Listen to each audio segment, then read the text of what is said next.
Hi, it's Kirby Summers. Today is April 22nd, Monday, the beginning of a work week. Um, I hope you guys had a good weekend. And to those of you who are on my Substack, if you haven't read my new series, David Boy's Part One, it went up yesterday. Basically, in this new series, I go into information that is not known about David Boys. I think that what is known is that, well, what's widely known is that he represented Harvey Weinstein and that he was the person who hired the Israeli-based intelligence firm Black Cube, which is staffed with former Mossad agents. Ronan Farrow wrote a really great article on this in October of I believe 2017. The other thing that most people seem to be unaware of is that it was David Boies who crafted the terminology used for the Epstein Victims Compensation Fund that was created theoretically by the same law firm and the same person who did the compensation for the victims of 9/11 and for the victims of the Catholic Church who came forward with sexual abuse allegations. But there's a lot of information that is not known about David Boies. And so part one began yesterday. Today's discussion is about the three-letter agency and about a certain whistleblower who talks about um, drugs, blackmail, and the kidnapping of wannabe Hollywood actresses and their fate. I wrote this a while ago.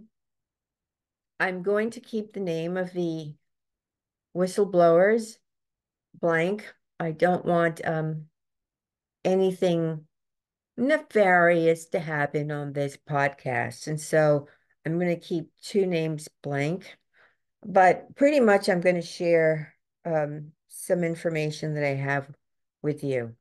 If you haven't taken a moment to like this podcast, which I'm making for you guys that follow me here on YouTube, please do so now. And if you have not subscribed, this is a good time. Subscribe. So what we know is that the three-letter agency that we know as CIA is known for silencing whistleblowers. If they can't discredit a person who steps forward to talk and reveal secrets by discrediting them and making people think that they're lying and they're not to be trusted, then they're usually charged with a false crime, a crime they did not commit, and or they're murdered. Um, I'm going to be sharing what one whistleblower revealed about his time with the three-letter agency. So in the 1990s, the former operative was arrested. He was thrown in jail because he had too much knowledge and he had begun to talk. One of the people he spoke with was an author, and the author went ahead and wrote a book. Uh, and he basically said a lot of things about the what he called extreme corruption that he witnessed during the 16 years that he was with the agency. And it was a lot of corruption. Um, he, he was handpicked in the 1970s by CIA. Um, and they did that through the Federal Aviation Administration, who selected him to be the owner or frankly, the front person for a new airline, one that belonged to CIA. But because CIA did not want to be associated with the airline, they decided to put his name on the airline. So it's not just Southern Air that is an airline we all know belonged to CIA. It's not just Air America. They had several airlines and they had frontmen such as this whistleblower, who, basically became the owners. Now, he went ahead and said, hey, I don't know how to operate an airline company. And he was told, don't worry, we're going to handle that. And so the agency basically provided management personnel. So they just staffed the office. And then whatever resources he needed what were supplied from the headquarters in Virginia of CIA. So he became the proprietor in January of 1976 of a brand new airline with his name on it. He got 5 brand new C-123s. He got $20 million put into a bank account for the new business as operating cash. And they even gave him an office building, not in the United States, but in Bangkok. Okay, so that the further away you are, I suppose they feel no one's going to really be the wiser. So Gerald Ford was the president of the United States at this time. Ford, as you guys know, was selected by Richard Nixon to serve as his vice president in 1973. And this is after Spiro Agnew, who had been his vice president, resigned as a result of a corruption scandal. If you don't know about the Spiro Agnew scandal, I suggest you do a quick search on any search engine and that'll pop up. So then just 9 months later, Nixon himself had to resign because of Watergate. And he did so on August 9th, 1974, at which time Ford replaced him as the 38th president. Um, so Ford himself has an unknown S scandal. When he was a congressman, he served 13 consecutive terms, commencing in 1948. And in the 1960s, Ford had an affair with an East German spy by the name of Ellen. Her job was basically to seduce powerful American politicians and report back. One of the people that she reported back to was none other than J. Edgar Hoover, the the man who created the FBI. Now, when JFK was assassinated, and this is a sidebar, and I'll circle back to the sex scandal and how that particular thing relates to Ford. Um, Ford was selected to head the Warren Commission. However, Ford was not sharing the information that was being put together by the Warren Commission, which in itself was a cover-up of the assassination of JFK. And so Hoover basically threatened Ford that if he didn't start sharing information with him, he had photographs, he had videotapes of what he did with Ellen behind closed doors, and that it would ruin not only his marriage, but his political career. And so Ford had no other way to combat this than to acquiesce. Um, and so, there was a former Senate aide who corroborated this by the name of Bobby Baker. He was an advisor to Lyndon B. Johnson, and he said that Hoover had his tapes where Jerry Ford was having a, a certain type of S with Ellen, and that his wife had a serious drug problem back at the time, and that, yes, Hoover did blackmail Ford into telling him what they were doing. So getting back to our whistleblower, he initially flew most of the flights himself. He was sent to Beijing, China, to deliver arms and pick up a shipment of heroin on his first trip. So the drugs were dropped off at Bangkok in Thailand, and they were loaded onto Southern Air Transport airline, like one of their planes, and you know about SAT. And then to pay uh, this whistleblower, the agency used another front company. So they had so many front companies that it's almost impossible to keep up with all of them. But they used another one that had an account at the Bank of Bangkok. And so, because he had done such a good job, they gave him additional planes that flew longer distances, as well as a Boeing 707. And he didn't pay a dime for the new aircraft.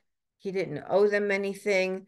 And soon it became like his now his airline, this whistleblower, he has the largest CIA drug and arms smuggling airline of that time.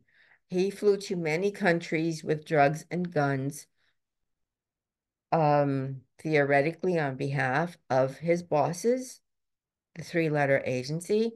And among some of the countries that he went to were France, Mexico, Germany, Great Britain, Italy, Colombia, Bolivia, Panama, and many other places. And then he got paid from various banks via several accounts owned by the three-letter agency, which arrived from a variety of sources, including the most notorious, BCCI, which is the Bank of Credit and Commerce, another CIA connected bank where drug lords and intelligence agencies funneled their money and laundered their money and did a lot of things. So to ensure that these planes were not stopped, special codes were put uh, on them. And these codes were sort of looked at by the air traffic control people, who then advised the customs officials not to inspect those planes, because if they had inspected the planes, they would find drugs or guns, right? So these planes were not to be even looked at. And he also explained how CIA used underworld figures to carry out their black ops, meaning their wet ops. And if you don't know what wet ops are, put it into a search term, because I'm not going to tell you what a wet op is right now on this platform. And then he also named drug lords who had working relationship with the agency. So in 1990, while he was in Miami, he met up with Pablo Escobar to arrange a payment from the agency that was due to him for having flown drugs out of Colombia and into the United States. So, he too was working for him. Another protected asset at the time was Joaquin El Chapo Guzman. And then clearly when things become too hot and people become too exposed, they go on to arrest them, to charge them, and they move on to another location, a new supplier, so on and so forth. So he also talked about the fact that a lot of these Colombian and Bolivian drug kingpins arrived on their private planes at a place in Arizona, 50 miles into the United States from the Mexican border. And again, he said that none of these planes had to clear customs.